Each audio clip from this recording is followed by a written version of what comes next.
Kellen, professor Humberto, talvez apareça aqui na sala, né? Nós temos uma trajetória de formação no doutorado, nós somos contemporâneos no doutorado, desenvolvemos os projetos de tese com a mesma população, né? Então nós tivemos aí uma coleta de dados em área rural de municípios do Vale do Jequitinhonha. Foi uma experiência particularmente de vida muito importante, né? Não sei no caso da professora Márcia, mas no meu caso eu voltei muito diferente dessa experiência ao conviver de perto com a extrema pobreza, né? Então isso mexe realmente com a gente e a gente acaba aprendendo muito com essa experiência e valorizando pequenas coisas, né?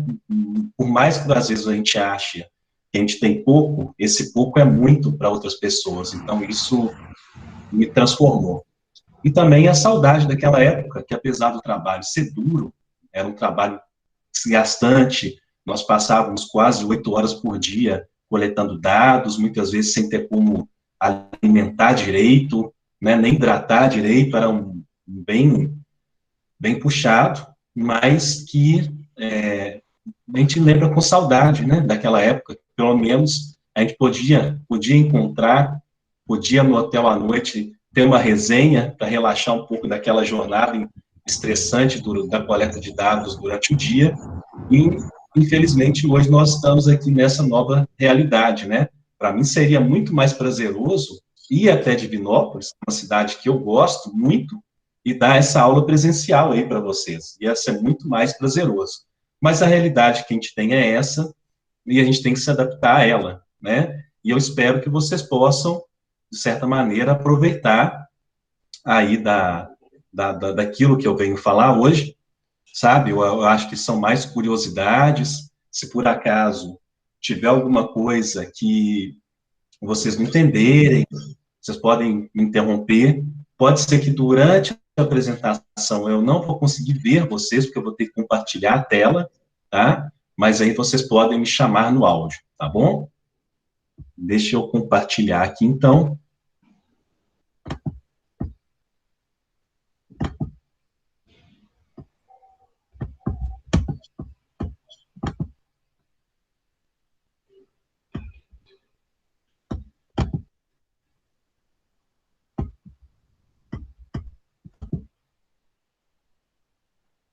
Vocês já conseguem ver minha tela? Sim, perfeito.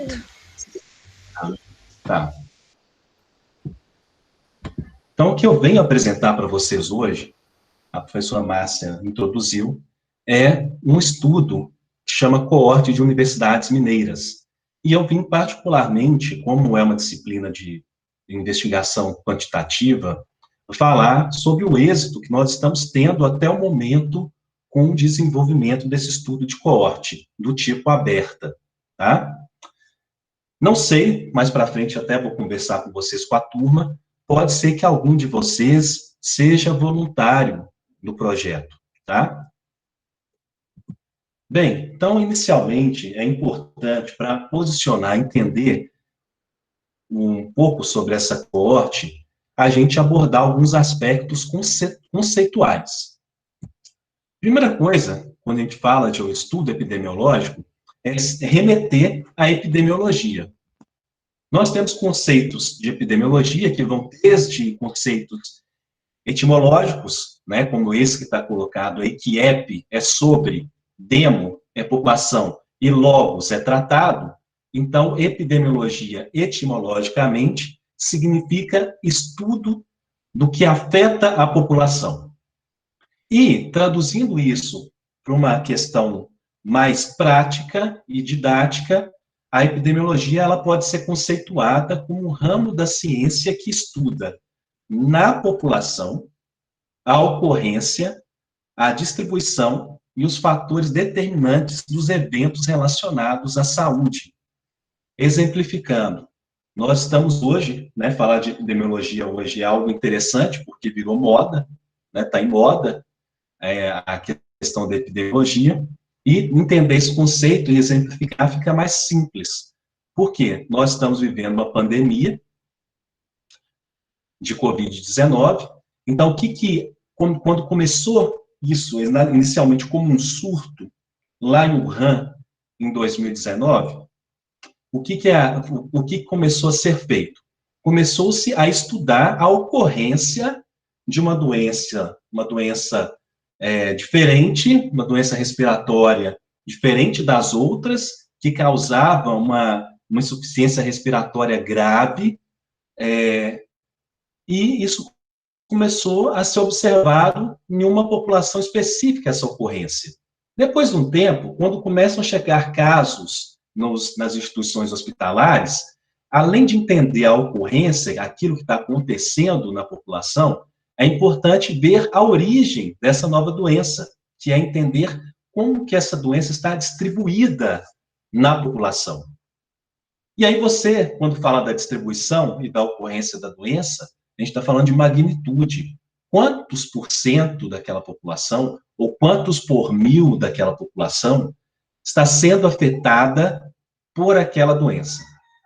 E o outro ponto que vem atrás e é importante na epidemiologia, além da ocorrência e da distribuição, é estudar os fatores determinantes daquela doença ou fatores de risco ou de proteção para aquela doença. E esse, hoje, é o grande nó que nós temos com relação ao Covid. Porque o que a gente estava conversando até o início desse ano, sobre potenciais fatores de risco, como obesidade, as doenças crônicas, especialmente o diabetes, os indivíduos mais idosos, isso, com essa nova cepa que está vindo agora, nós estamos revendo uma mudança nesses potenciais fatores de risco para a doença, né? Então, é tudo muito novo, e a epidemiologia se dedica a isso. E isso é o grande barato e o que é bonito nessa ciência, porque nós estamos sempre investigando algo novo, tentando entender esses determinantes para propor medidas de proteção e de prevenção, tá certo? E legal sempre lembrar que a epidemiologia, ela surge, é considerado o surgimento dela com Hipócrates, que era um filósofo e médico grego, viveu há 2.500 anos antes de Cristo, e que naquela época, a gente tem que relembrar, não existia microscópio, a medicina ela estava desenvolvendo, e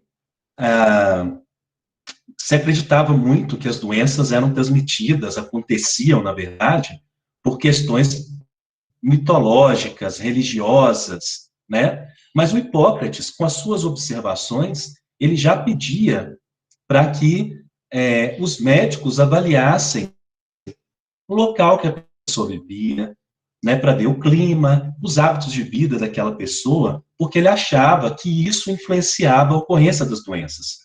Foi a primeira vez que alguém começou a pensar em fatores de risco. E, além disso, para ele, as doenças eram uma relação entre o indivíduo, a questão física do indivíduo e a interação dele com o ambiente que o cercava, né? Muito no contexto da epidemiologia ambiental.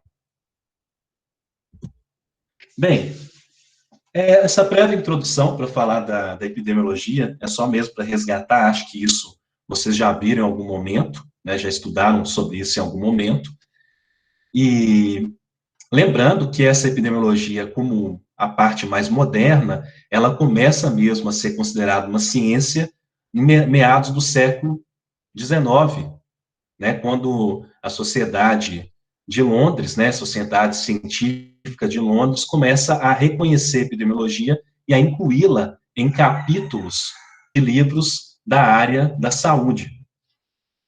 E, especialmente, se desenvolve muito a partir da metade do século passado, a partir de 1950, ela começa a ganhar um corpo de conhecimento e ser reconhecida como uma ciência. E nesse campo, nessa questão da epidemiologia, o que nós fazemos muito é o desenvolvimento de estudos epidemiológicos, né? E esse desenvolvimento desses estudos, nós dividimos eles em dois tipos: os experimentais e os observacionais.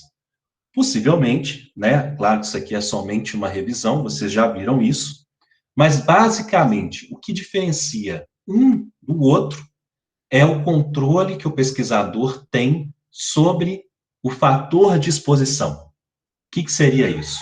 Num estudo experimental, o pesquisador ele tem controle do fator de exposição. É ele que determina se um grupo vai ser exposto àquele fator ou não. Exemplo, vacina da Covid.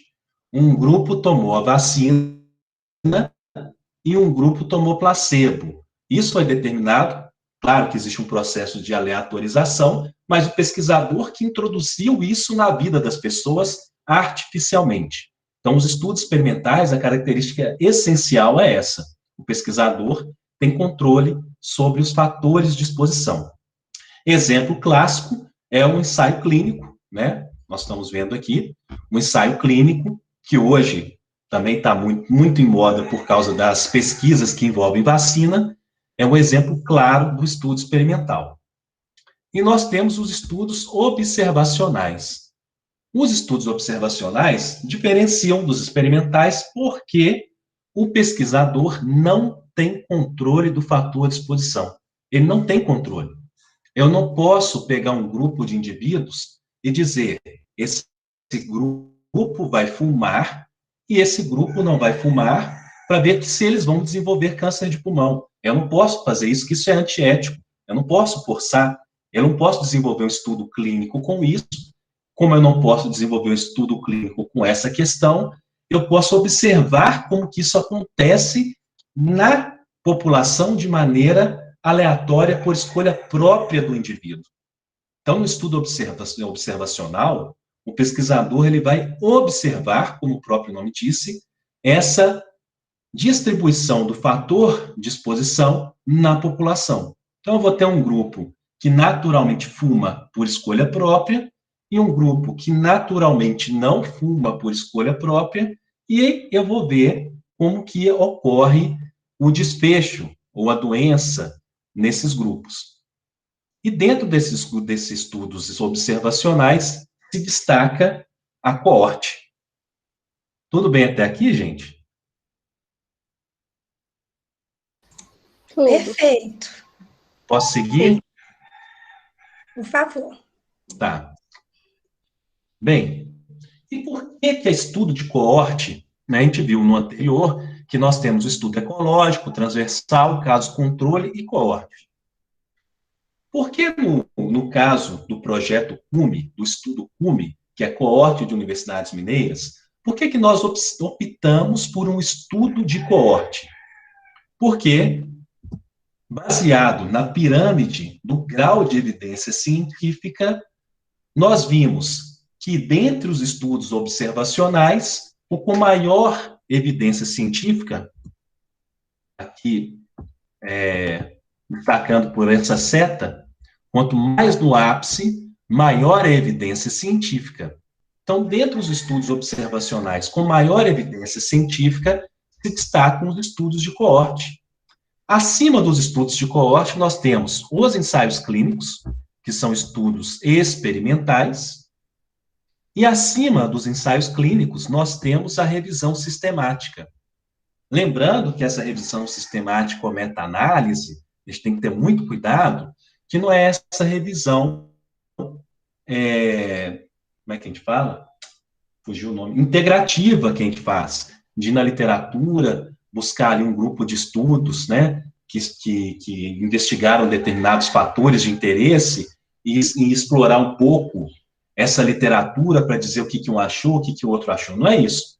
A meta-análise é como se eu tivesse como juntar a base de dados de todos esses estudos e produzir uma base de dados única e produzir um resultado condensado. É isso que é feito na meta-análise. E as meta-análises também são, né, aqui apenas uma adaptação, mas essa ponta aqui da pirâmide, ela também é subdividida.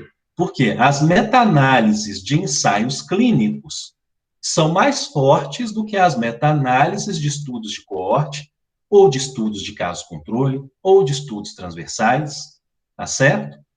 Então, primeira coisa é meta-análise e revisão sistemática. Depois, ensaios clínicos. E o primeiro do topo da cadeia em relação aos estudos observacionais são os estudos de coorte. Então, nós optamos já de cara por isso, porque o que a gente vai produzir tem mais evidência científica do que os demais tipos de estudo. E a literatura brasileira e mundial em relação ao objetivo central desse estudo CUME, ela já está bastante desenvolvida com estudos transversais, especialmente. Então, trazer um estudo de coorte nesse contexto é algo, além de fortalecer a evidência científica, é algo inovador. Por esse motivo, nós optamos aí pelo tipo de estudo de coorte. E também, por que o estudo de coorte tem mais evidência científica que os demais estudos observacionais? Por uma questão importante, os princípios de Hill. Hill, um epidemiologista, que ele destacou para a gente 6 princípios importantes para que você possa dizer que uma associação não acontece ao acaso. Ou seja, que a associação é causal. Para uma associação ser causal, significa que ela não acontece ao acaso. O que eu quero dizer com isso? Eu posso fazer um estudo e, nesse resultado do meu estudo, descobrir que as pessoas que escrevem com a mão esquerda têm maior QI do que aquelas que escrevem com a mão direita. Bem, eu encontrei esse resultado. Mas esse resultado, será que ele é realmente um resultado causal? Ou isso é aleatório? Foi um resultado aleatório que eu encontrei. Para isso, existem 6 princípios, e um dos mais importantes dele, que é colocado muitas vezes como um princípio mais importante, é a temporalidade. O que significa temporalidade? Que a causa precede o efeito. Que o ovo veio antes ou depois da galinha?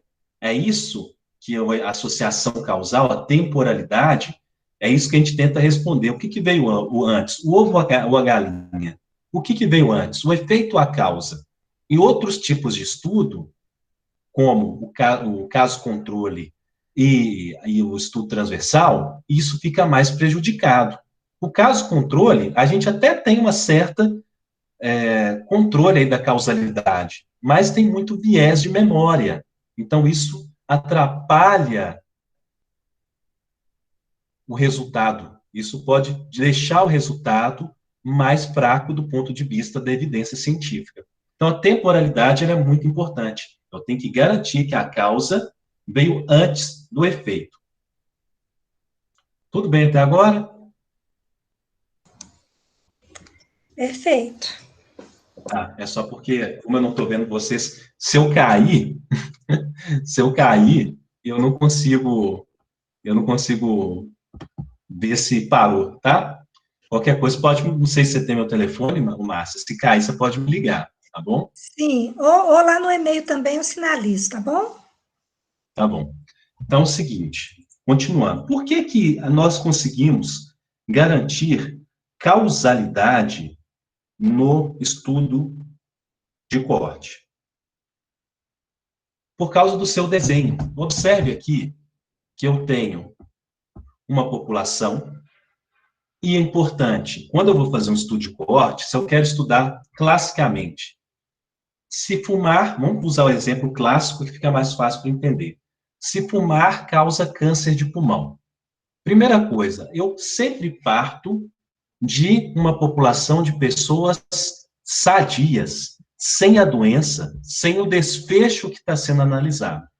Então, se o meu caso, o meu desfecho é câncer de pulmão, eu vou pegar pessoas, um grupo de pessoas sem câncer de pulmão. Uma coisa importante também, que nos estudos de coorte, e na maioria deles, nós trabalhamos aqui, com uma amostra. Eu retiro uma amostra da população e eu investigo essa amostra. Por quê? Muitas vezes, as populações, apesar de serem finitas teoricamente, elas são infinitas na prática. Então, se eu quiser estudar câncer de pulmão na população de Belo Horizonte, eu vou ter que pegar e investigar 2 milhões de pessoas. Seguir essas 2 milhões de pessoas ao longo de vários anos. Eu não tenho como fazer isso na prática. Então, eu estudo uma amostra. E aí, essa amostra de pessoas, eu vou separá-las mais na análise de dados do que propriamente ao longo da coleta de dados, mas eu separo isso teoricamente entre indivíduos sem câncer de pulmão, que fumam, os expostos, e que não fumam, os não expostos.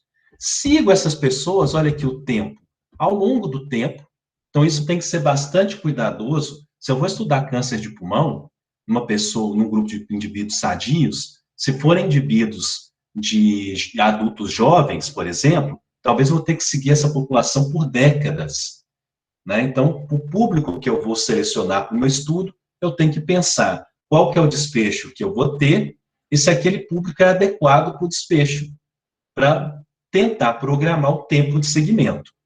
E, ao final, o que a gente faz? Vê, do total de pessoas que fumaram, quantas desenvolveram câncer de pulmão, quantas não. Das que não fumaram, quantas desenvolveram câncer de pulmão e quantas não.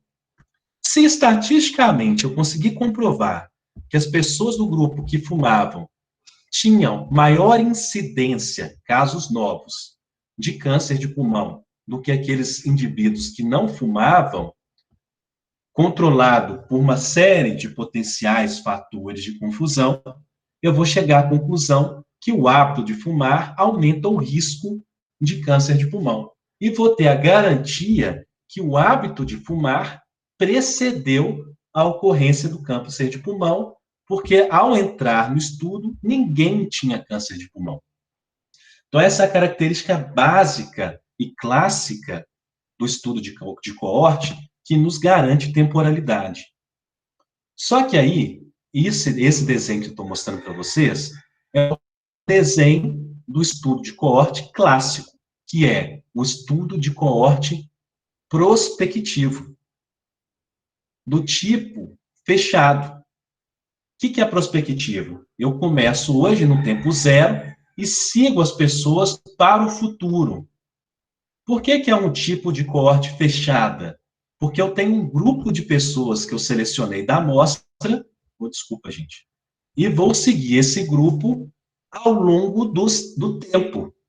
Só que esse grupo de pessoas, se eu for seguir por anos, pode ser que alguns faleçam, pode ser que alguns deixem o estudo porque não quer mais participar, e ao longo do tempo eu posso ir tendo perda de participantes. E a perda de participantes, se não for bem planejada ao início do estudo, com um cálculo de amostra que garanta que mesmo com perda eu não vou perder potência estatística, não faz muito efeito. Mas se essa perda for maior do que aquilo que eu previ para não perder poder estatístico, eu posso incorrer numa coisa muito grave em estudos epidemiológicos, que é chamado de erro tipo 2. O que é o erro tipo 2? Existe a associação na natureza, mas no meu estudo eu não consegui captar. E eu não captei porque não tinha amostra suficiente para encontrar uma associação significativa.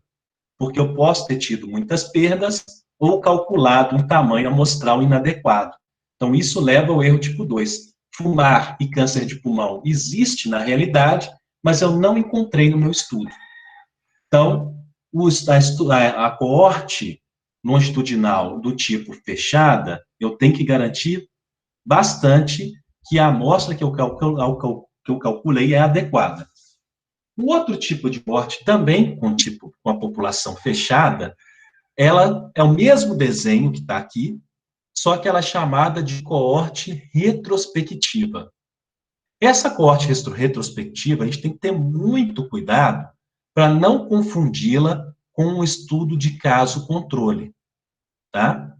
A coorte retrospectiva, o que vai acontecer? Eu vou pegar esse desenho, eu também vou ter uma linha de tempo que vai de um tempo zero até um tempo X, só que ela vai ocorrer antes do momento presente cronológico. O que eu quero dizer?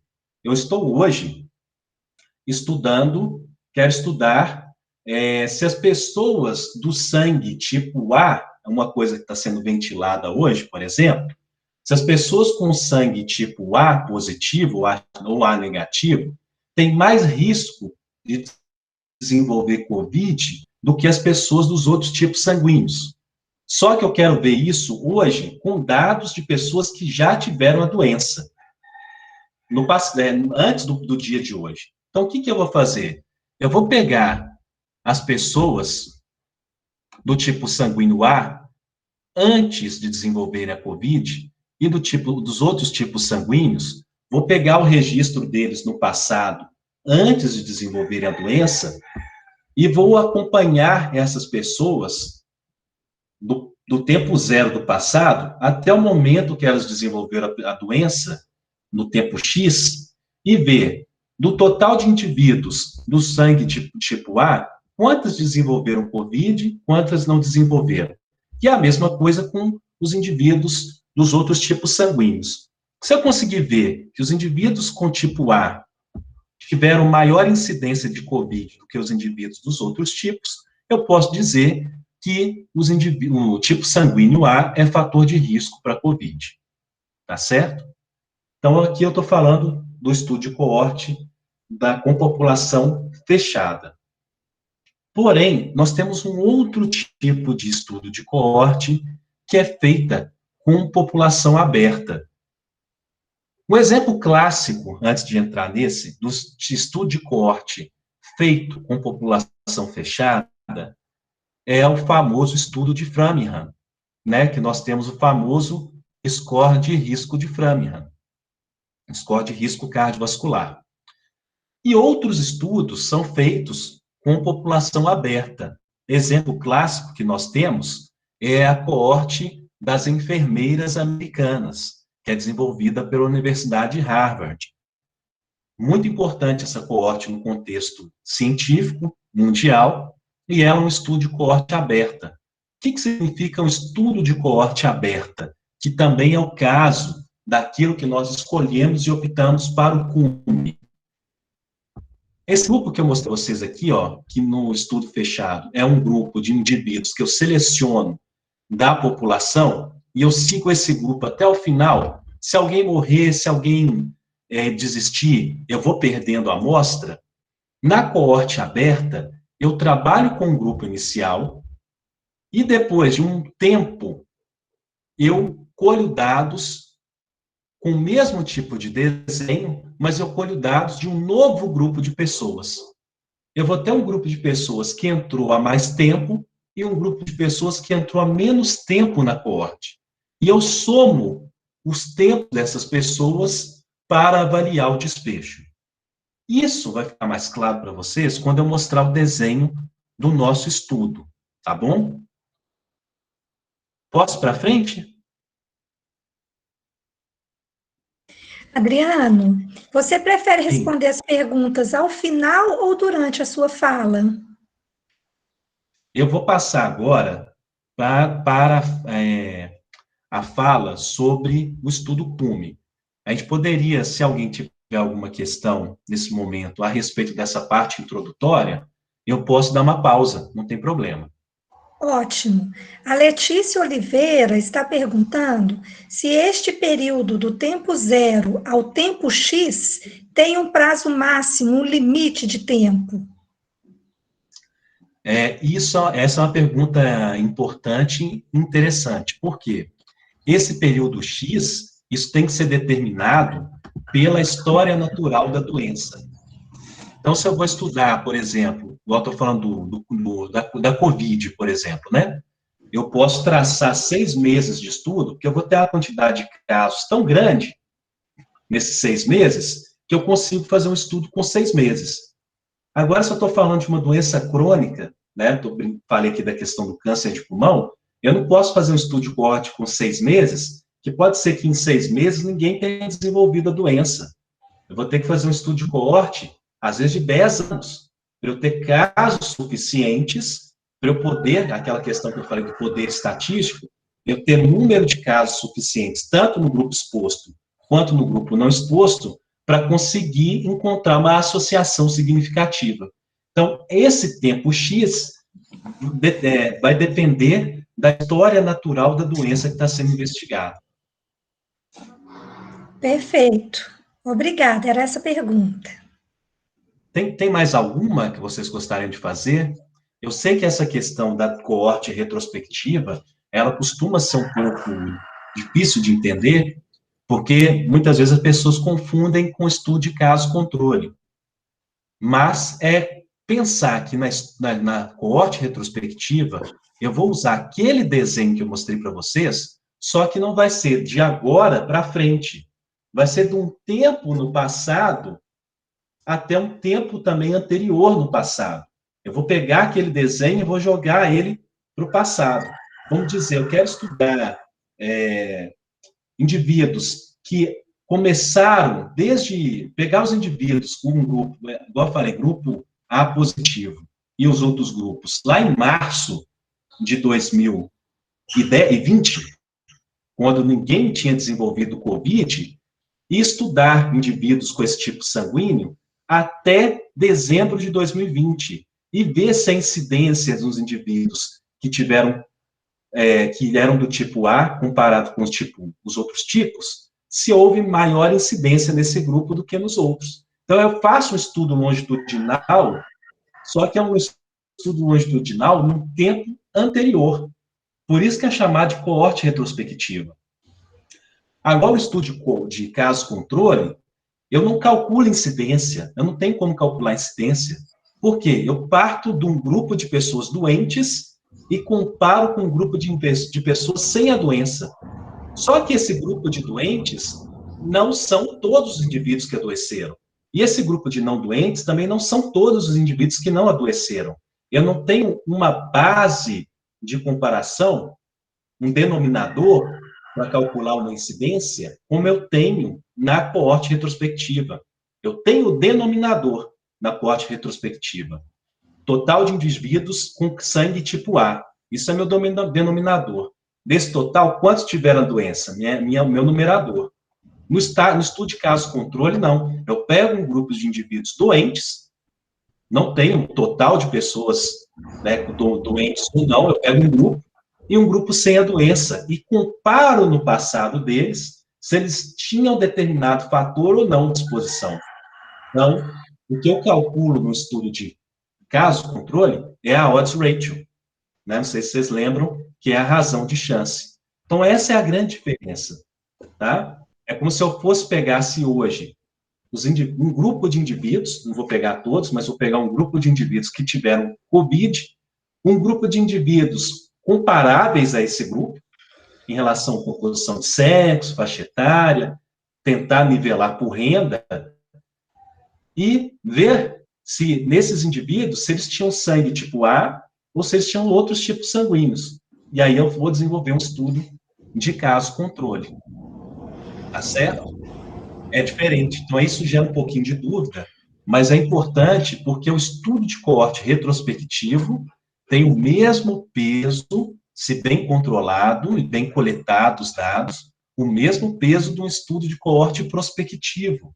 E muitas vezes as pessoas dão menos valor a um estudo de coorte retrospectivo, mas não tem o mesmo valor. O valor é o mesmo. Se você fizer um bom desenho, um bom planejamento para coletar os dados, garantindo a causalidade e controlando por fatores de confusão, o seu resultado é tão forte quanto o estudo de coorte prospectivo. Tá? Ótimo. Muito bem.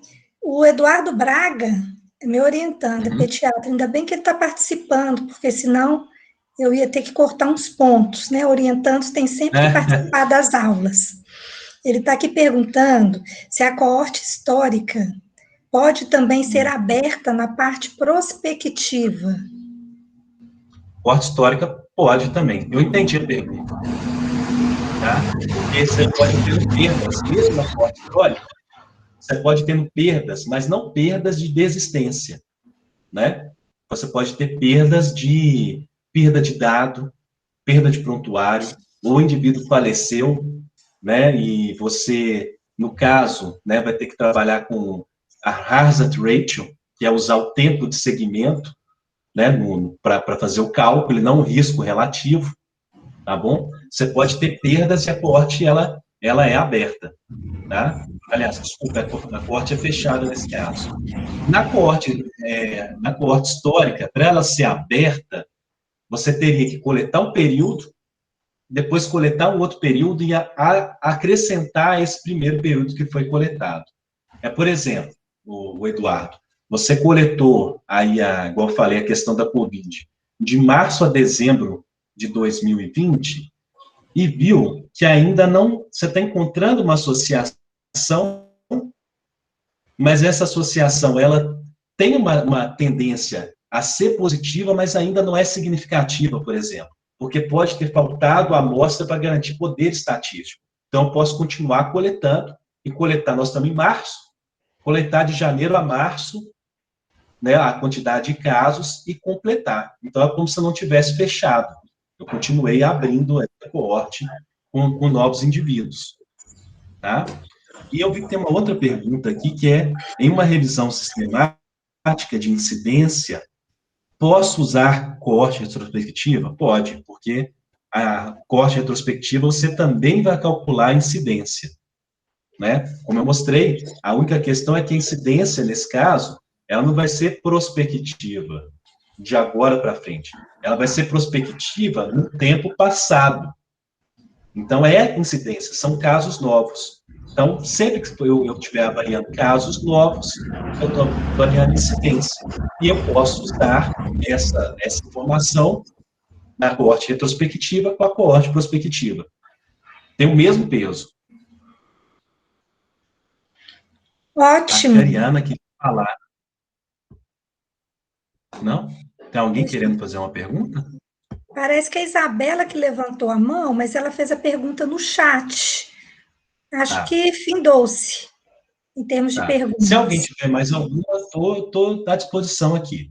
Eu vou passar agora para o projeto CUME, mas no final, se alguém despertar alguma dúvida sobre a parte teórica também, conceitual, a gente conversa mais no final, tá?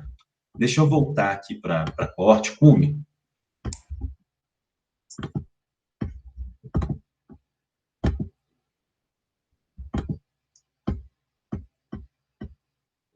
Vocês conseguem ver minha tela de novo? Sim, está aparecendo. Tá. Então, o que é o projeto, o estudo CUME? Coorte de Universidades Mineiras.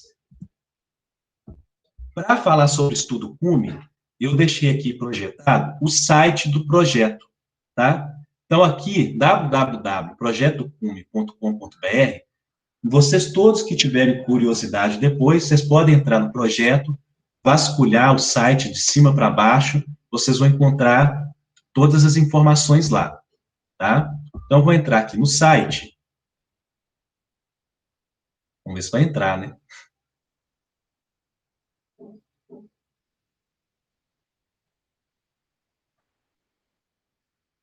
Conseguem ver? Sim. Tá. Então, o projeto CUME, vou dar uma explicação para vocês um pouco resumida. Ele é um projeto que ele nasceu da experiência que a professora Josefina Bressan, professora titular do Departamento de Nutrição e Saúde da Universidade Federal de Viçosa, a professora Ellen Hermana Miranda Hemmersdorf, também do departamento, professora associada no Departamento de Nutrição e Saúde da Universidade de Viçosa, e eu tivemos com a nossa experiência com o projeto SUM, que é Segmento Universitário Navarra, que é um estudo de coorte aberta desenvolvido na Universidade de Navarra com egressos dessa instituição, que tem, esse estudo espanhol, como propósito analisar a influência da dieta mediterrânea em desfechos de saúde. Como eles vivem na região ali que tem, né, o mar Mediterrâneo, ele banha um pouco do litoral da Espanha, a população espanhola tem o hábito de vida que é a dieta mediterrânea, uma dieta muito boa, baseada em frutos do mar, vinho tinto e verduras e legumes. E eles têm mostrado ao longo dos anos, essa coorte tem mais de 300 publicações, se vocês forem na PubMed e digitar Sun Project ou Sun Study, vocês vão encontrar as 300 publicações com essa coorte. E eles têm mostrado o propósito deles, que é a importância da dieta mediterrânea para prevenir doenças crônicas.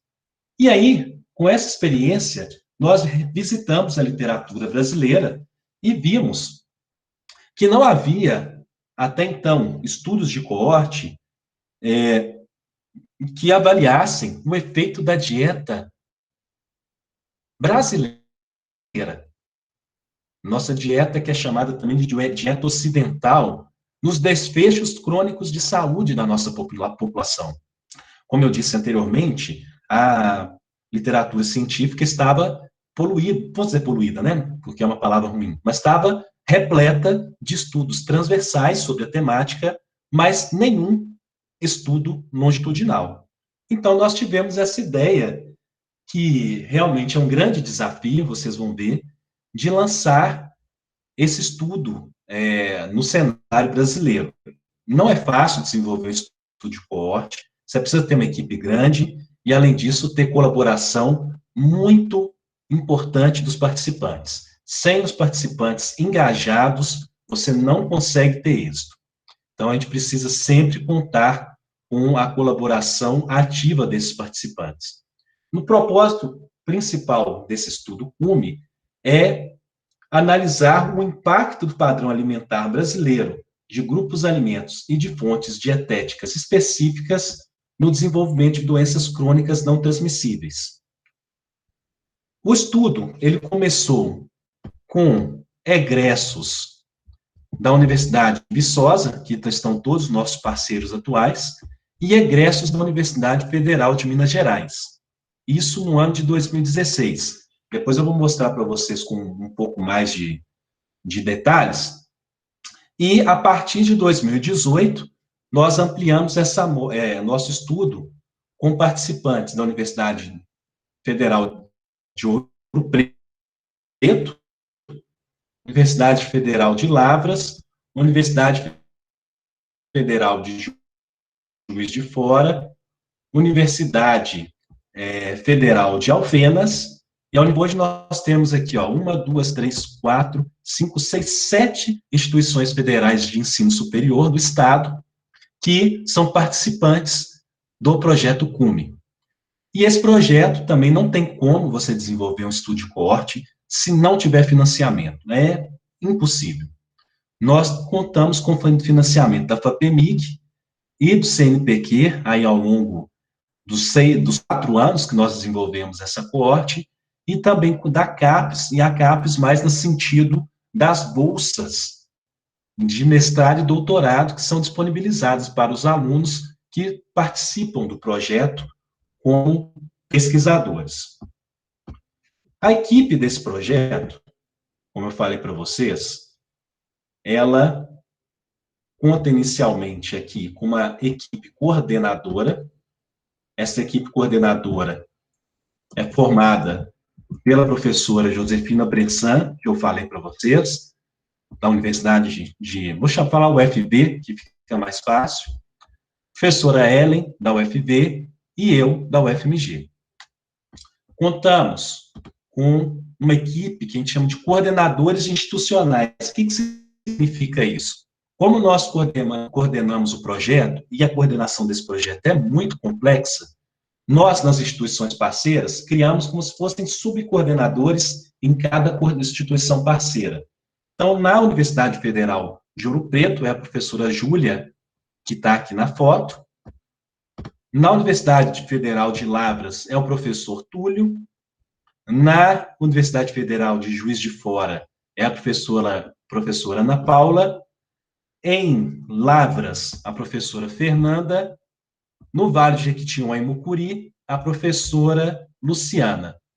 E dentro de cada instituição tem ainda colaboradores.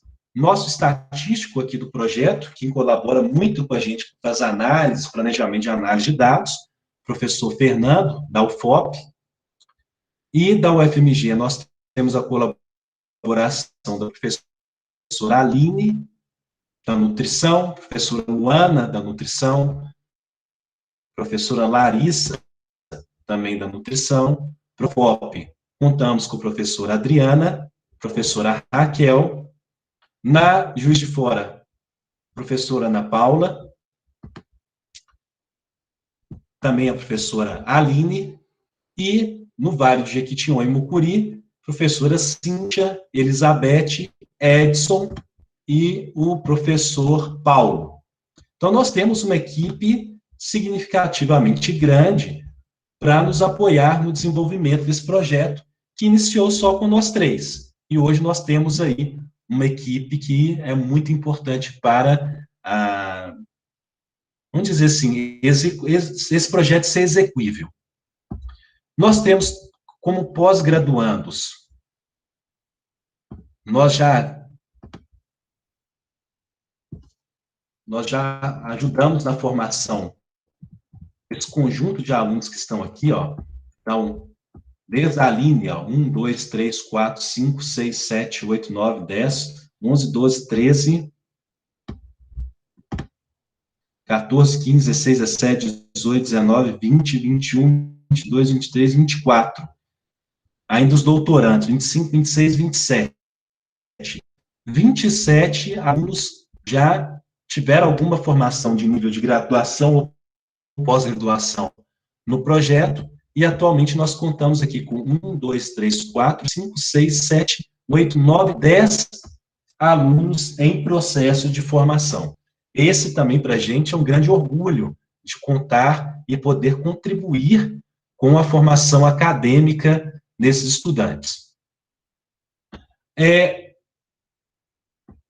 Eu vou voltar na apresentação, porque para explicar um pouco mais antes de entrar no resultado.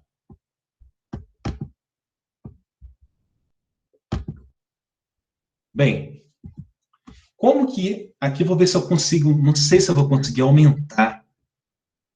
Vocês conseguem ver? Estamos vendo, sim. Dá para ver, né? Então tá bom. Então, como eu falei para vocês, é uma coorte aberta, que nós começamos em 2016, tá? Então, nós coletamos dados pela primeira vez entre março e agosto de 2016. Nós aplicamos um amplo questionário de linha de base. Por quê? No estudo de coorte clássico, aquele desenho que eu mostrei para vocês, nós estudamos uma causa e um efeito. Só que nós, na realidade, quando desenvolvemos um estudo de coorte, nós estudamos múltiplas exposições e múltiplos desfechos. Por quê? Para que eu possa garantir, em uma única coleta de dados, diversos estudos, vários recortes dentro desse estudo, desse grande estudo, para garantir exploração de vários temas e várias hipóteses, tá? Então, como eu estou estudando doenças crônicas, meu desfecho é uma lista de doenças crônicas. Como eu estou estudando, o foco principal é hábito alimentar, mas também nós estudamos hábitos de vida. Então, nós aplicamos um amplo questionário na linha de base, que depois eu vou mostrar esse questionário para vocês, que ele foi dividido em duas etapas. Uma etapa com perguntas de aspectos demográficos, socioeconômicos e de hábitos de vida, e uma segunda etapa com um inquérito alimentar. Por que nós optamos por isso? Então, nós coletamos entre março e agosto de 2016 uma amostra de participantes da UFV e da UFMG, formados entre 1994 e 2014. Um total de quase 3.150 pessoas responderam esse questionário da linha de base. Por que que nós optamos por 1994? Porque foi quando a informática no Brasil, ela começou a ganhar mais popularidade, quando as pessoas começaram a ter e-mails, tá? Por quê? Essa coleta, ela é feita em ambiente virtual. Essa é uma outra questão, a gente não faz essa coleta presencial, porque é um volume de pessoas muito grande. Então, nós fazemos ela em ambiente virtual. Nós pegamos o questionário em papel, esse questionário, que eu vou mostrar para vocês daqui a pouco, ele foi validado por pesquisadores, validação de face de conteúdo, por pesquisadores da UFV e da UFOP, da área de nutrição, e também a gente fez um estudo piloto com potenciais participantes. 25 participantes no total da UFMG e UFV, somando os dois, que fizeram um estudo piloto no formato papel. Depois, nós transformamos esse questionário em formato eletrônico. Novamente, foi feito o estudo piloto no formato eletrônico, e no final, a partir dos estudos pilotos, os participantes nos indicaram que o questionário era muito extenso, e que, então, a gente tentasse dividir esse questionário. Por isso que nós optamos, com o auxílio da Associação de Ex-Alunos da UFMG e da UFB, e dos departamentos de tecnologia de informação dessas instituições, nós disparamos e-mail para egressos de graduação e pós-graduação dessas duas universidades, formados entre 94 e 2014. Nós decidimos até 2014, porque como nós começamos entre março e agosto de 2016, a gente tinha pessoas de 2015 que ainda não tinham saído da universidade. Então, nós optamos por não trabalhar com os egressos de 2015 nesse primeiro momento. Bem, então, nós, com o auxílio do DTI e do programa de ex-alunos, nós enviamos por e-mail esse questionário. Então, nós enviávamos um convite, a pessoa se interessava participar do estudo, ela clicava nesse convite, que a direcionava para a página virtual do projeto, onde ela lia. Aí eu vou clicar aqui para vocês verem o primeiro questionário. Não sei se vai abrir. Deixa eu ver aqui.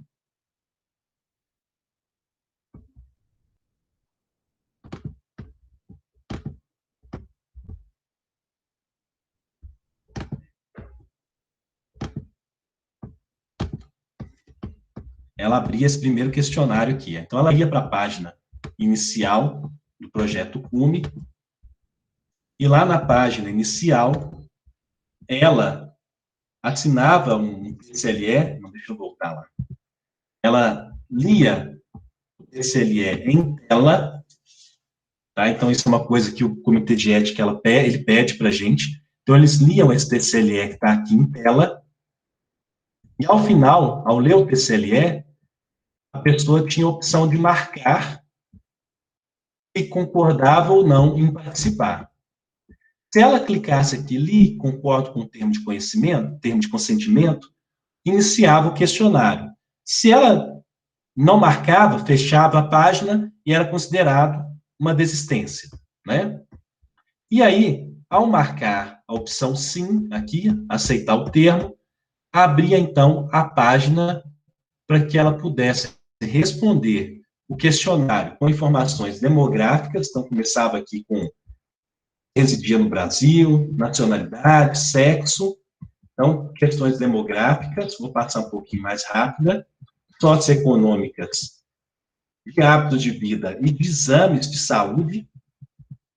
Tá? Então, tem aqui tabagismo, consumo de bebida alcoólica, que mais? Atividade física, as listas de atividades físicas, atividades sedentárias, atividade física no trabalho, níveis de exames de colesterol total de frações, glicose, pressão arterial e até o diagnóstico de doenças. a doenças renais, tumores, até o diagnóstico de doenças, até o estado de saúde que a pessoa avaliava, ela se considerava com um bom estado de saúde ou não quis informar. Ao finalizar essa primeira etapa, uma semana depois, ela recebia um questionário com a avaliação dos hábitos alimentares. Então, ela recebia aqui um questionário que começava com os alimentos divididos por grupos. Então, a pessoa era perguntado, desde o mês passado, mesmo ano do mês passado, quais os alimentos ela tinha consumido. E ela poderia marcar várias opções. Se ela marcasse só leite integral, por exemplo, a próxima página, que vai perguntar a quantidade que ela consumia, a gente deixava sempre um exemplo também, porque na próxima página vai perguntar se esse copo de leite era pequeno, médio ou grande.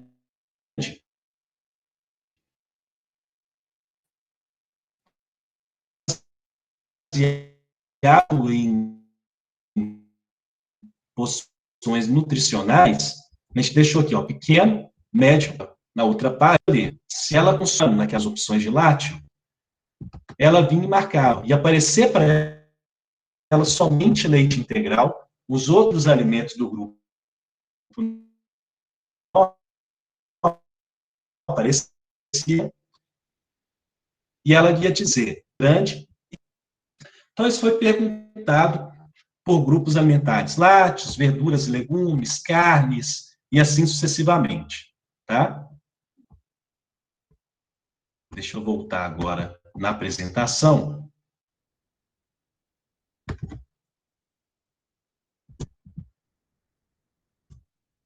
Beleza.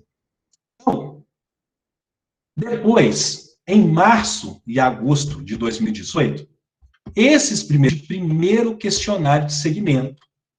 Se eu esquecesse esses 3 quadrinhos que estão do lado de cá e trabalhasse apenas com esses 3 quadros que estão aqui, eu estaria trabalhando com uma coorte fechada.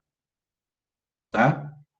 Por quê? Responder a 2 anos, responder a 4 anos. Trabalharia com ele, só com esse grupo, que seria uma coorte fechada.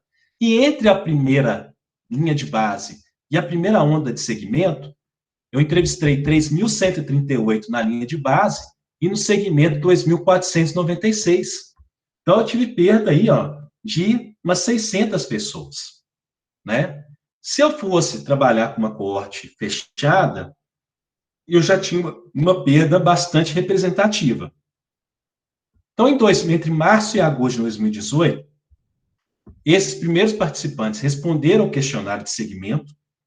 Esse questionário de segmento eu não vou mostrar para a gente ganhar tempo, mas é um questionário que basicamente pergunta sobre modificações nos hábitos de vida e sobre diagnóstico de doenças. Por quê? Eu vou ver se houve casos novos de doenças e calcular a incidência em relação aos desfechos que eu estou analisando. Só que, ao mesmo tempo, entre março e agosto de 2018, um novo grupo de participantes respondeu o questionário da linha de base. Estão entendendo? Então, 1.282 participantes, egressos da UFV e da UFMG, formados entre 2015 e 2017, ou seja, antes eram os egressos da UFMG até 2014. Agora, eu peguei os formados entre 2015 e 2017, mais egressos da UFOP, UFLA e o FJF, formados entre 94 e 2017. Então, esse novo grupo de potenciais participantes receberam um convite para responder ao questionário. E desses, 1.282 responderam o questionário da linha de base. O que significa isso? Que se eu quisesse, em 2018, fazer uma análise transversal ainda, eu poderia juntar esses 2 grupos e fazer a análise transversal. Podia juntar 3.138 com 1.282 e fazer uma análise transversal. Eu teria uma amostra aí de mais de 4.300 pessoas. Então, isso é uma vantagem da coorte aberta. Claro que aqui ainda eu não consigo aproveitar essa vantagem da coorte para fazer uma análise longitudinal. Mas todo estudo de coorte, ele começa na exploração dos resultados a partir de análises transversais, depois que nós começamos as análises longitudinais. Mas aqui, ó, entre 2016 e 2018, para esse grupo, eu já conseguia fazer análise de dados longitudinais de 2 anos. E isso foi feito, e eu vou mostrar para vocês mais para frente em relação aos resultados. Entre março e agosto de 2020, os primeiros participantes responderam o segundo questionário de segmento, muito parecido no seu conteúdo com o primeiro, com o acréscimo de algumas outras perguntas, porque esses questionários de segmento, o que mais importa para a gente é ver se houve modificações dos hábitos de vida e a incidência de doenças, tá? E, ao mesmo tempo, então, vamos ver, esse grupo aqui que começou primeiro, ele está com 4 anos de segmento. Esse grupo que começou em março, agosto de 2018, em março e agosto de 2020, eles vão estar com 2 anos de segmento. Eles vão responder o questionário de segmento de 2 anos, igual esse aqui, que foi respondido por esse grupo em 2018.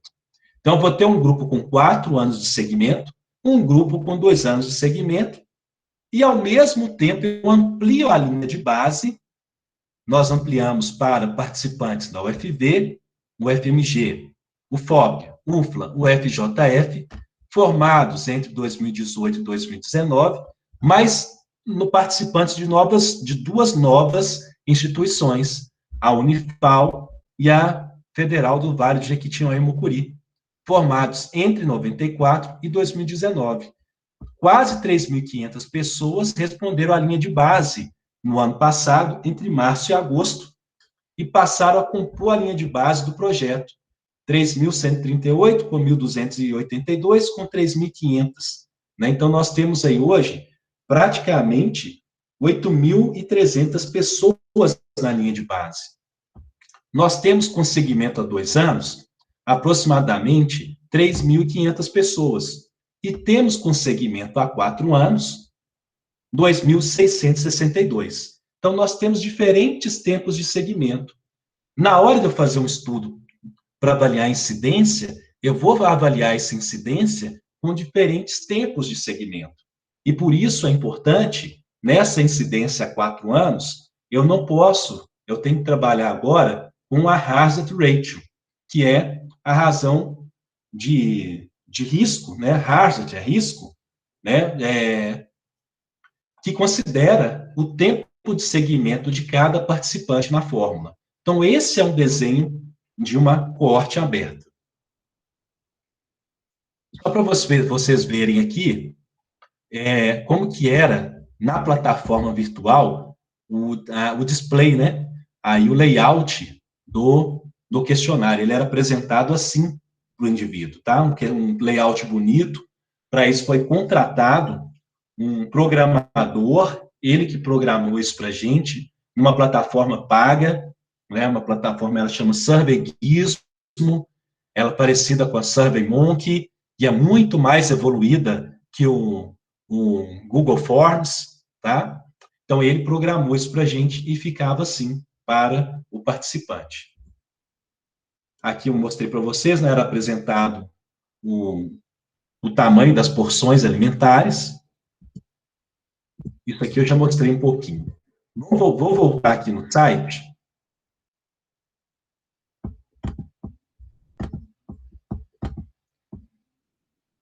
Tudo bem até agora, Márcia? Me escutam ainda?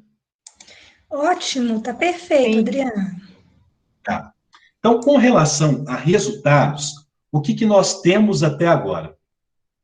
Primeira coisa que eu quero mostrar para vocês são os resultados em forma de artigos, tá? Na nossa biblioteca, todos os artigos foram publicados com a base do estudo CUME e outros artigos publicados pelos pesquisadores estão disponíveis. Então, aqui, ó, artigos publicados, aqui, ó, com dados do projeto CUME. Nós temos um artigo publicado na Ciência e Saúde Coletiva, consumo de bebidas alcoólicas e excesso de peso, na linha de base do estudo CUME, ainda uma análise transversal. Essa aqui, o consumo no padrão binge drinking. O que é esse consumo? É aquele consumo que nós chamamos de consumo pesado episódico. É quando a mulher consome 4 ou mais doses de bebidas alcoólicas em uma única ocasião, ou o homem consome 5 ou mais doses de bebidas alcoólicas em uma única ocasião. Isso é binge drinking. Então, nós evidenciamos que o consumo padrão binge drinking se associou ao excesso de peso. Ainda uma análise transversal. Também, aqui, que a dieta inflamatória, ela aumentou a prevalência de obesidade e excesso de peso, ainda numa análise transversal. Também que o consumo de folato, vitamina B, estava negativamente associada ao excesso de peso no nosso grupo. Ainda uma análise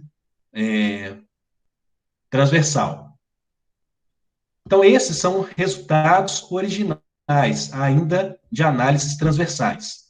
O estudo até hoje publicado, o artigo até hoje publicado, de maior impacto, a revista de maior impacto, essa revista International Journal of Epidemiology, é uma revista de fator de impacto 8, é bem alto, foi o artigo de apresentação da coorte, onde nós apresentamos o desenho, essa história que eu estou contando para vocês até agora, vocês conseguem ler nesse artigo e os resultados dos primeiros participantes da coorte, aqueles primeiros lá de 2016. A gente apresenta aqui a descrição demográfica, socioeconômica, de hábitos alimentares e de prevalência de algumas doenças. Um artigo entrou na tese da minha aluna de doutorado sobre validação dos componentes da síndrome metabólica, muito importante e muito citado pela gente. Está publicado na Revista Mineira de Enfermagem, até porque é o seguinte, artigos de validação são extremamente difíceis de serem publicados. Principalmente artigos de validação de um estudo fechado, como os estudos, na sua maioria. Por que é necessário publicar artigos de validação quando trabalhamos com estudo, com coleta de dados, com dados autodeclarados? Por quê? O dado autodeclarado, por mais que nós tenhamos escolhido esse público-alvo, por eles poderem nos fornecer informações mais fidedignas dos seus hábitos de vida, estado de saúde, então, essa população com maior nível de escolaridade, nós copiamos o estudo SUM porque já era êxito lá. Porque essa população, se eu perguntar para vocês quanto que vocês pesam, a maioria de vocês vão me dar um valor quase que 100% preciso. Porque vocês costumam se pesar, vocês fazem exames com uma certa frequência. Porém, num público em geral, essa informação autorreferida, ela vai perdendo um pouco da sua validade, porque as pessoas não têm tanto hábito ou tanto conhecimento para te passar uma informação mais precisa. Mas, ainda assim, nós temos que fazer estudos de validação, que nesse caso específico, o indivíduo nos informou que a pressão arterial dele era 130/80, por exemplo. O que nós fizemos? Nós convocamos uma subamostra do projeto CUME para irem presencialmente para fazer uma avaliação clínica e bioquímica, e os resultados dessa avaliação clínica e bioquímica nós comparamos com a informação que foi dada pelo autorrelato. E ao fazer essa comparação, nós tivemos uma boa concordância entre aquilo que foi relatado e aquilo que foi aferido. Então, nós validamos essa informação. Isso é muito importante. Atualmente, nós estamos validando o questionário de frequência alimentar e estamos validando o diagnóstico de depressão. E eu vou mostrar para vocês daqui a pouco por quê.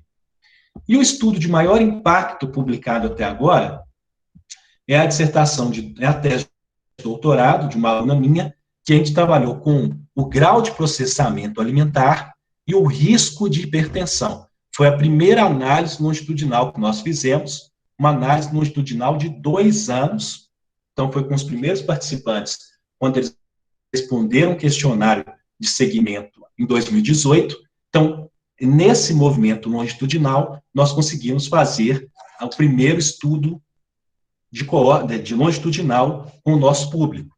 E nós mostramos que as pessoas que têm maior consumo de alimento ultraprocessado têm maior risco de desenvolver hipertensão em 2 anos, um período de tempo relativamente curta, e já tem risco significativo, controlado por uma série de fatores de confusão, e que as pessoas que preferencialmente têm na sua composição alimentar mais alimentos in natura, têm risco diminuído para hipertensão. Bem, aqui está a biblioteca. Os questionários também vocês têm como acessar, depois na íntegra, se vocês quiserem ver, e nós criamos aqui uma aba de resultados, onde nós apresentamos de maneira resumida isso que eu falei aqui para vocês, por meio de alguns desenhos. Então, aqui, ó, o estudo que eu falei do tese de doutorado de um aluno sobre o padrão binge drinking e o excesso de peso, nós temos uma arte aqui resumindo o estudo, com a descrição da amostra, dados demográficos socioeconômicos, o padrão de binge drinking. Por que nós optamos por estudar o binge drinking? Porque ele é extremamente frequente na nossa população. 41,3% das pessoas relataram fazer binge drinking, o padrão binge drinking, sendo que quase 20% fazia isso 5 dias ou mais por mês. Ou seja, praticamente 1 a 2 vezes por semana. E esse padrão se relacionou, aumentou a prevalência em quase 46% de sobrepeso e em quase 40% de obesidade em quem fazia o padrão binge drinking. O que mais? Nós temos aqui o que eu falei para vocês, o potencial inflamatório da dieta associado ao excesso de peso e obesidade. Foi uma dissertação de mestrado, mas um estudo muito bonito, ainda com análise transversal, mas foi bonito no ponto de vista que nós envolvemos pesquisadores dos Estados Unidos, pesquisadores da Espanha nesse projeto, como colaboradores, porque esse índice inflamatório da dieta foi um índice criado por 2 pesquisadores na Universidade da Carolina do Norte, e que eles calcularam esse índice para a nossa base de dados e contribuíram no artigo. Então, nós observamos que ter uma dieta pró-inflamatória, o que é uma dieta pró-inflamatória? Com maior consumo de carnes vermelhas, alimentos industrializados, refrigerantes, suco artificial e doce, aumentou o risco de sobrepeso e obesidade. Enquanto que uma alimentação com alimentos considerados menos inflamatórios, carnes magras, frutas, verduras, legumes, derivados de leite e leite, diminuiu aí a prevalência de excesso de peso e obesidade. Como eu falei para vocês também, um outro artigo publicado numa revista de grande impacto, nós observamos que o consumo de folato, vitamina B12, diminui o excesso de peso nos nossos participantes. Tem aqui também um desenho, uma arte, para vocês poderem entender melhor. Nesse estudo, chama a atenção também que uma subamostra dos participantes foi convocada ao laboratório da Universidade Federal de Viçosa, onde foi coletado o dado, e nós observamos também que a maior concentração de folato, nessa vitamina B, no sangue, diminuía a concentração de homocisteína, que é um metabólito muito relacionado à ocorrência de doenças cardiovasculares. Então, foi um estudo bem bonito também de ser desenvolvido e com um resultado bastante interessante. Aqui está o estudo, que é o nosso estudo da linha de base, com os participantes de 2016. Chama a atenção que a nossa amostra ela é composta por maior percentual de mulheres. Vou ver se eu aumento um pouquinho aqui.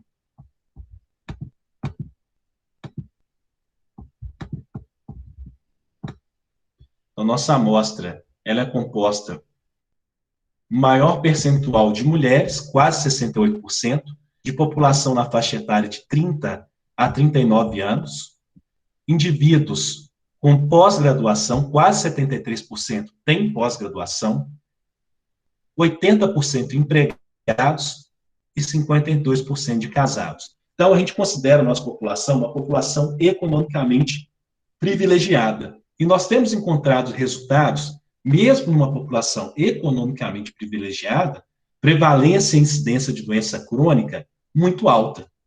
Tá? Então, isso tem chamado muita atenção. Uma coisa interessante, que apesar de nós termos estudado egressos de universidades mineiras, os nossos participantes estão espalhados em todo o Brasil. Tinha em todos os estados do Brasil alguém respondeu a pesquisa. Claro, concentrou quase 89% em Minas Gerais, na região sudeste, mas nós tínhamos pessoas em todos os locais, tá? E nos chamou muita atenção, e que tem levado a gente agora a direcionar nossos esforços para pesquisa, é que aqui, deixa eu aumentar mais ainda, porque está muito pequeno. Que 13% da população relatou depressão. Então, isso nos chamou muita atenção. Deixa eu voltar para vocês aqui. Vocês estão vendo essa página aqui agora? Sim. Tá. Então, nos chamou muita atenção, deixa eu deixar aqui já, nos chamou muita atenção que 13% da população relatou depressão na linha de base. Isso é mais do que o dobro da população adulta brasileira, que é por volta de 5,8%. Então, nós agora, no projeto CUME, estamos focando em estudar os determinantes da depressão nesse público, e especialmente a incidência, que tem se mostrado alta. Tá? Então, essa é uma linha agora que nós estamos investigando.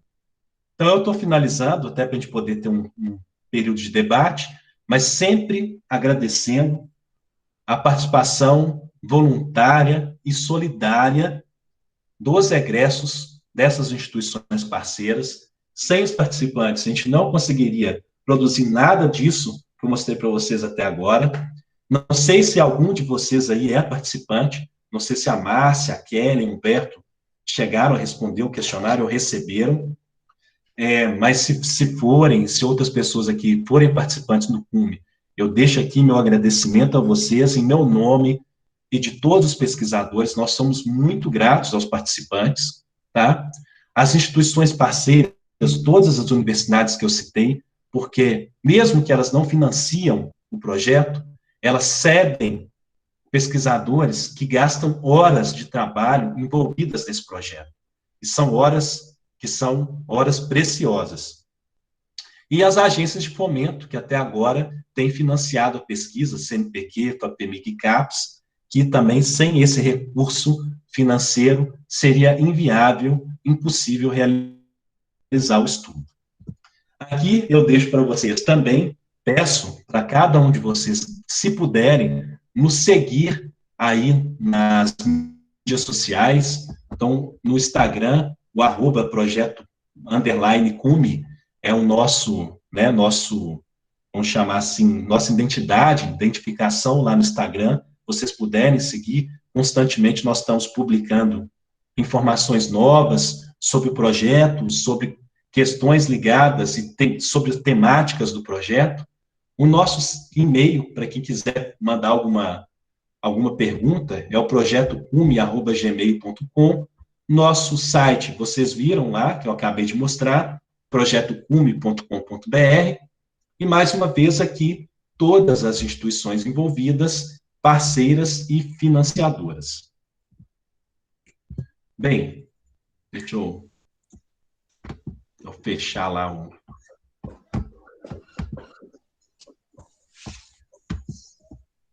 Passar aqui para a nossa nosso debate. Eu agradeço a paciência, porque eu acabei falando mais do que eu imaginava que ia falar, e estou agora aberto a perguntas sobre a parte teórica ou sobre curiosidades do projeto CUME. Estou à disposição de vocês. Bom, Adriano, primeiramente, nós queríamos reforçar os agradecimentos e a certeza de que seria um convite feliz, né? Não só pela afetividade que nós temos por você, né, que é muito especial para nós, mas especialmente porque sabíamos que você traria para nós um conteúdo relevante, precioso, né?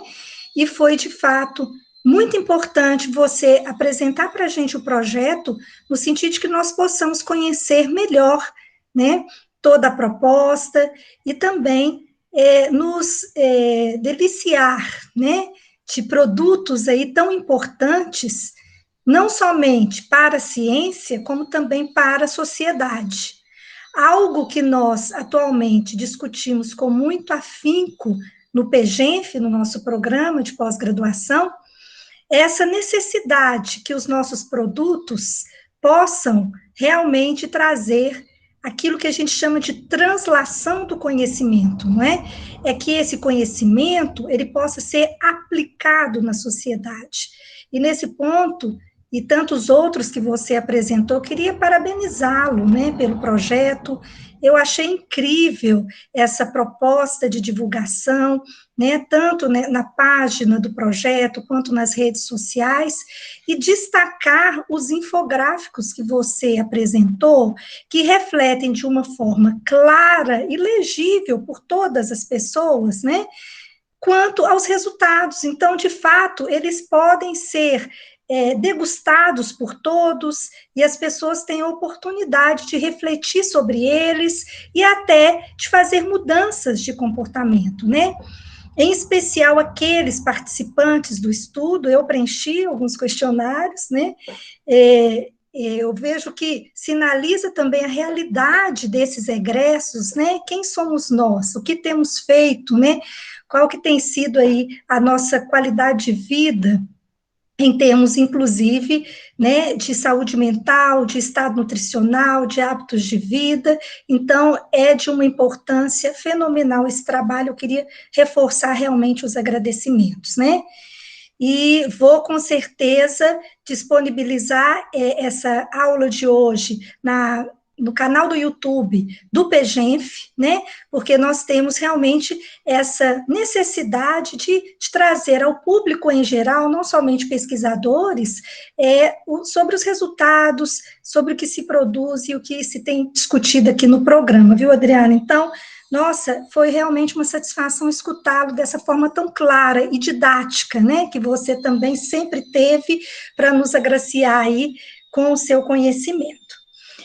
Eu vou abrir aqui para perguntas, mas antes disso, eu queria também destacar aqui uma pergunta, talvez até uma curiosidade. Acredito que parte disso que eu vou perguntar será contemplado, né, com esse aprofundamento do projeto, que vai ser relativo à questão da depressão, saúde mental. Mas eu queria saber, Adriano, se agora, nesse contexto de Covid, né, se vocês vão investigar um pouco mais sobre isso, né?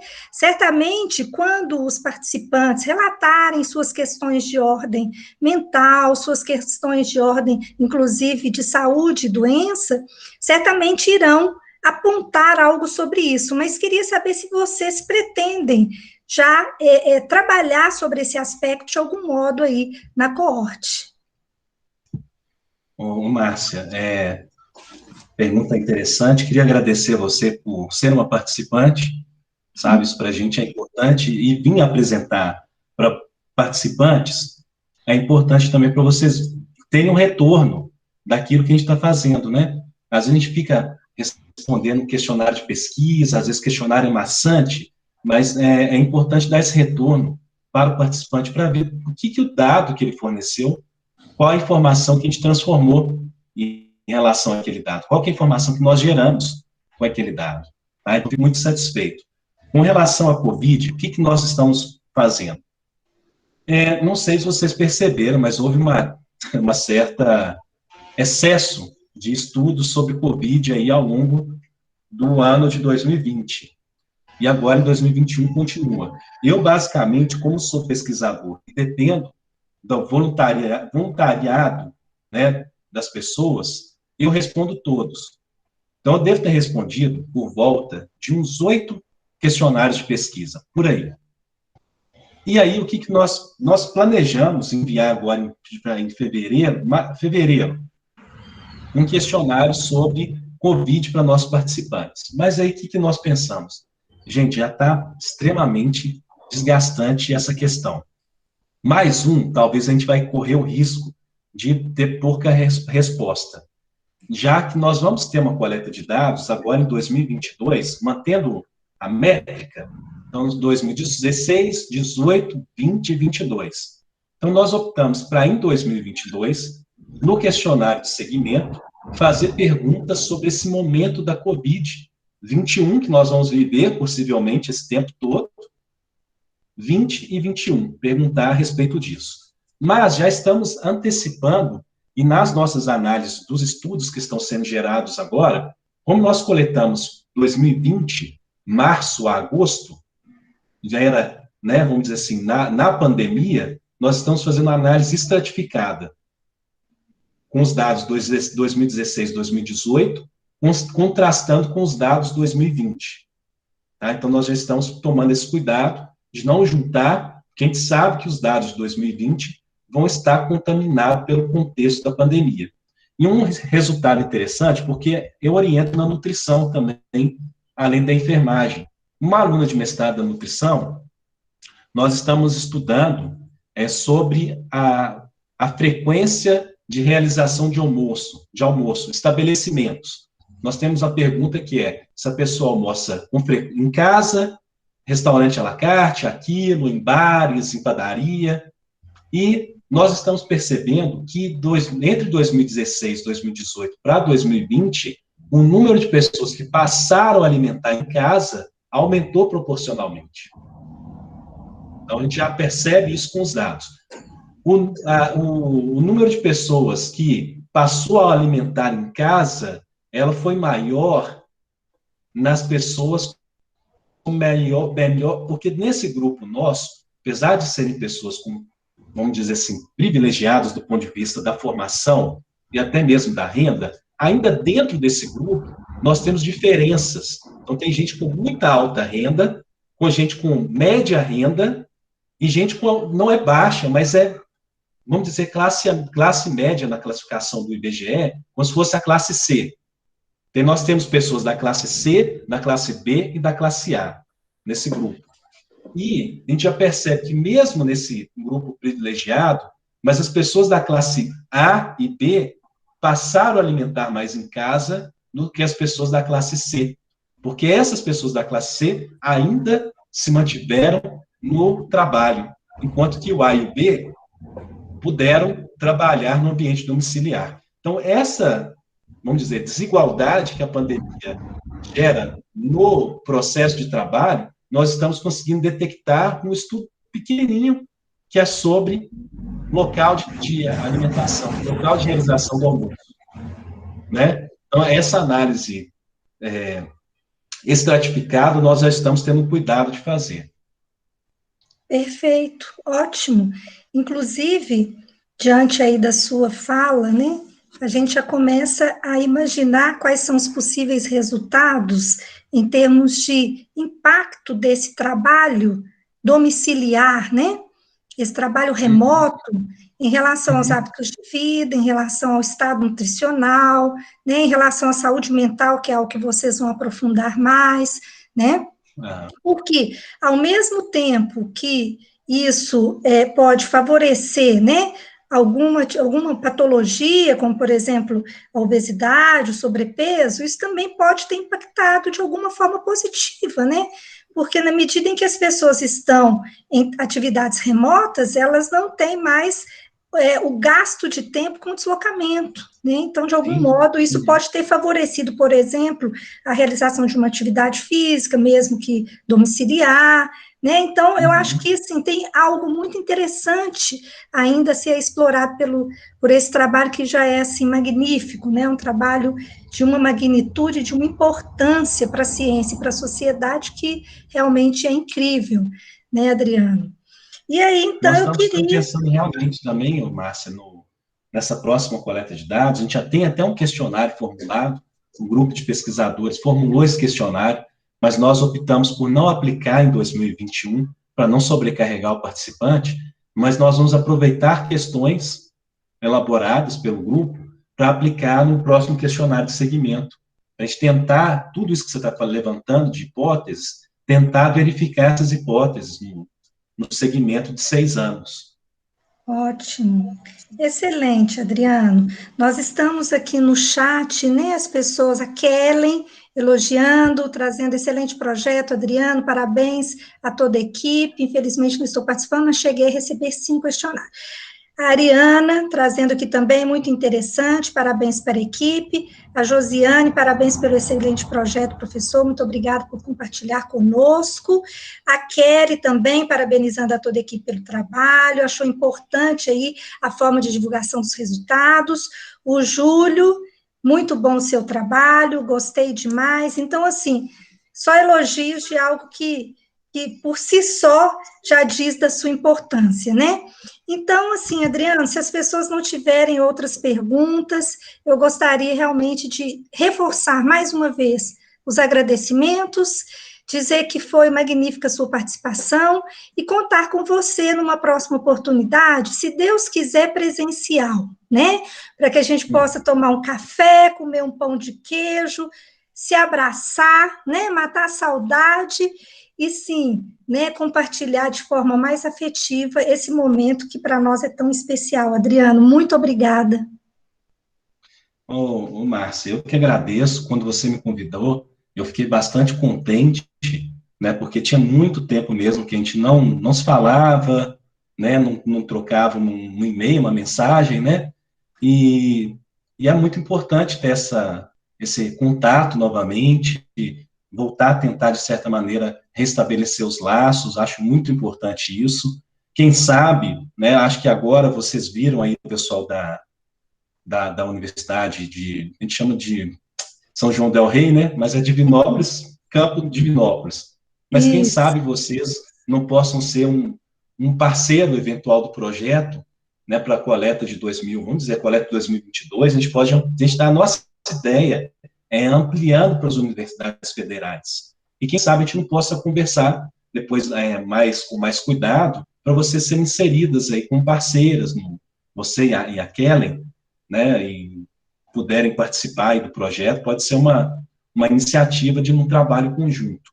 Né, mas fico muito feliz, espero que eu tenha contribuído de alguma forma aí com os alunos, né, e mesmo que não tenha perguntas aqui, se por acaso vocês tiverem algum questionamento posterior, pode me mandar por e-mail, tá? Meu e-mail é adriano, M de Maria, P de Pato, @ufmg.br.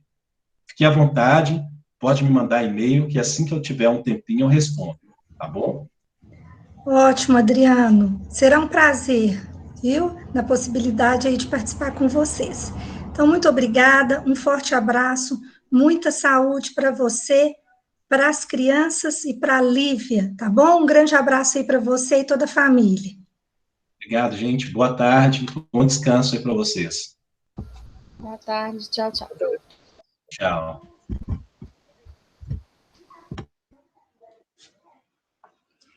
Ok, pessoal. Então, são 15h43, né? Nós vamos agora fazer uma pausa para o nosso café e podemos, acredito que, retornar às 16h30 para que a gente possa fazer a discussão do artigo de caso controle que está disponível no portal didático, ok? Muito obrigada, agradecer aqui a Kellen, as demais pessoas que participaram, que não são da disciplina, um abraço e até daqui a pouco.